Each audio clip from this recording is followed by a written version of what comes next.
Como é que era o teu trabalho lá em Porto Alegre com usuário de crack?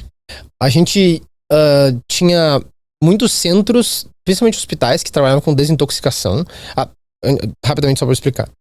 Para o tratamento de transtorno por substância, atualmente a gente tem várias frentes, né? Tem os CAPS-AD, e o AD é de álcool e drogas, né? Então eles são focados para usuários de álcool e outras drogas, em que lá tem desde tratamentos psiquiátricos, né? Vai ter psiquiatra para fazer consulta, vai ter grupos como o AA, o NA, né? O Alcoólicos Anônimos, Narcóticos Anônimos, vai ter outros tratamentos como os 12 Passos, por exemplo, que toda a ideia é de criar uma rede em volta do usuário, e muitos dos CAPS-AD são de território mesmo, então o foco é, não sei como é que é em São Paulo, mas lá em Porto Alegre a gente tem de toda a região metropolitana, centros onde ficam os CAPS-AD, que a ideia é que eles sejam bem conectados com o território, justamente para dar conta daquele contingente de pessoas, digamos assim.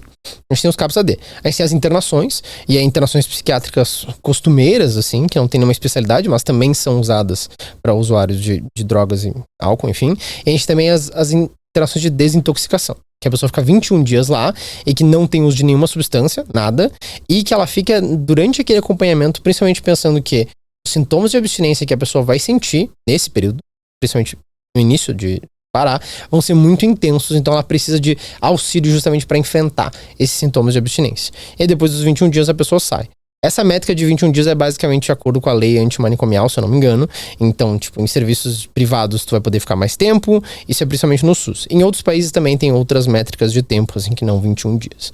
Mas esse é um dos tratamentos. E a gente tinha uma parceria com várias dessas internações de desintoxicação, a gente ia lá, convidava as pessoas para participar da pesquisa, e a gente acompanhava muito desses usuários, principalmente de crack, mas alguns de cocaína também, porque é a mesma substância, só vias diferentes. E via como é que eles estavam. Tanto ouvia a história deles, né, em respeito a como é que foi o uso, como é que surgiu, mas também o quanto isso levou a vários desfechos de saúde, assim, uma pessoa, sei lá, enfisema pulmonar, vários psiquiátricos mesmo, então depressão, bipolaridade, tipo, tudo que tinha relação com aquela patologia, aquela pessoa, a gente acompanhava eles ao longo do tempo. E tu lidava diretamente, então, com os usuários? Diretamente. Principalmente usuárias mulheres, assim. O nosso financiamento ele era focado em usuárias mulheres. Nota que isso é uma coisa que não sei se já percebeu, mas que o uso de drogas normalmente é associado com homens. A grande maioria dos comportamentos disruptivos é mais comum em termos de proporção que homens engajem do que mulheres. E aí, ao longo do tempo, a geração de evidência de drogas foi muito mais focada em homens. E aí, os grandes centros de pesquisa eles começaram a financiar pesquisas mais focadas em mulheres. Justamente porque eles pensaram, bom, a gente não sabe como é que é o usuário mulher de crack, por exemplo. Não sabe como é que é. Porque tem muita pouca pesquisa com elas. E aí eles fomentaram, aqui no Brasil, foi principalmente nosso laboratório, tinha alguns lugares na Ásia, enfim, que o foco era, vamos entender como é que se manifesta o transtorno por uso de cocaína nas mulheres. E aí isso levou, e o nosso laboratório contribuiu, mas esse é um corpo de evidência muito maior do que só nós, que é o efeito de magnifying glass, que eles chamam, que é tipo desculpa falar inglês, eu esqueci a tradução. Mas é tipo, quando é uma forma de tipo, um telescópio em que tu chega mais rápido naquele desfecho. Então, nesse sentido, as mulheres, elas têm um intervalo menor para chegar no transtorno por uso de cocaína. Isso não significa que elas chegam no transtorno por uso de cocaína mais fácil, não tem uma causalidade ali, garantidamente significa isso. Mas que das mulheres que foram analisadas, de novo, em média muito menos do que homens, isso a nível global, elas chegam mais rápido no transtorno por uso de cocaína. Então vai ter muitos homens que vão engajar de forma pequena em cocaína, assim não vão desenvolver o transtorno. As mulheres têm um encurtamento desse intervalo até desenvolver essa condição. Tem um motivo? Aí que tá. A maior parte desses estudos, e a gente falou antes sobre isso, são observacionais. A gente não pode dar crack pra ninguém usar. Rapidamente, tem um modelo experimental, isso aqui é placebo, isso não é. Exatamente. Fuma aí. O modelo experimental, eu te dou uma intervenção e ela tem que ser eticamente, tem que fazer sentido. Então eu não posso te dar uma droga porque seria totalmente antiético. Então esses estudos em que, sei lá, tabagismo, vários de outras drogas, ou, sei lá, uso de telas, às vezes eu acho que acaba entrando nesse pornografia, por exemplo, eu não posso dar a intervenção pra pessoa. Eu tenho que acompanhar as pessoas que têm aquela condição e ver quais são os desfechos que aparecem. Nesse sentido, a causalidade é muito mais difícil. Nota que quando eu te dou uma intervenção e algo aparece em ti, a causalidade fica um pouco mais próxima. Não dá pra garantir com 100% de certeza, mas eu fico mais próximo da causalidade. Se eu só acompanho as pessoas, a chance de eu ter causalidade é quase zero. Assim. A gente chama isso de inferência causal e é muito difícil de chegar. Tem que ter um estudo observacional muito bom e são, sabe, milhões de dólares para conseguir acompanhar a ponto de ter uma certeza maior se um tem relação com o outro. Então a gente não sabe por que especificamente que mulheres têm isso, a gente sabe que isso é uma evidência científica que de fato se produziu. Que elas têm um intervalo menor para desenvolver transtorno por uso de cocaína, por exemplo. Outras drogas. E qual que era a história mais comum entre os usuários que você conheceu?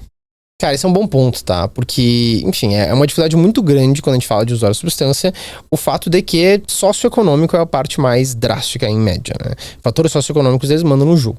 Então, a grande maioria das mulheres que a gente ouviu, elas tinham situações socioeconômicas muito difíceis. Seja no sentido de estar em situação de rua, por exemplo, seja de ter uma história de vida em que pais ou não estavam presentes, ou se estavam presentes trabalhavam demais e trabalhavam com empregos que não garantiam muito poder aquisitivo, digamos assim. Então, a grande maioria da nossa amostra, o fator socioeconômico é o que mais aparecia, assim. Fora isso, a gente tinha muita dificuldade com ser mãe, então muitas delas acabavam sendo mãe muito precocemente, e isso também tinha relação com o uso de crack, assim, muitas delas elas acabavam perdendo o poder de mãe, tem um termo para isso, poder mátrio, por causa da investigação que, se essa pessoa usa crack, a gente tem que tirar, o conselho tutelar tem que tirar isso dela, assim. Então, um relato que aparecia muito era de isso acontecer a partir do momento que elas eram mães, e tinham muitas delas que, seja por isso, seja por outros fatores, paravam de usar depois da maternidade, assim. Então isso também era um relato que acontecia. Eu acho que, se eu não me engano, um dos fatores protetivos mais fortes que a gente teve, assim, era esse. Mas a gente tem bem mais relatos de fator de risco, né? Era ter um filho. É. Eles paravam de usar. Em média, sim. Caraca. Deixa de falar sobre esse tipo de coisa, né? Sim, em média. Também é interessante que isso tinha o poder de desativar, entre aspas, um vício, né? Não é bem desativar, né? Provavelmente o resto da vida... Exatamente. Que o Regis citou aqui, né? Ele ficava hipervigilante com esse tipo de coisa, mas ele consegue ver sem.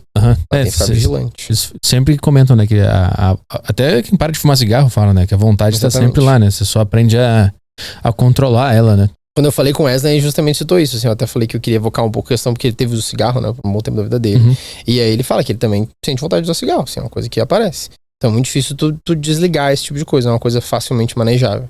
E é bom tu de cigarro, porque normalmente quando eu falo de crack, as pessoas ficam muito focadas nessa questão de drogas pesadas ou drásticas. Só que eu não gosto de ter esse approach de falar só de drogas dessa maneira, porque eu acabo perdendo pessoas que têm dificuldade com a substância. Então vai ter gente que tem dificuldade com álcool, vai estar me ouvindo, e vai pensar, não, tá tudo bem, é só álcool. Só que não, o foco não tá na substância em si, e sim na relação que a pessoa tem com aquela substância. E aí vai ter muitas pessoas que têm muita dificuldade com cigarro, com álcool, enfim, com outras drogas.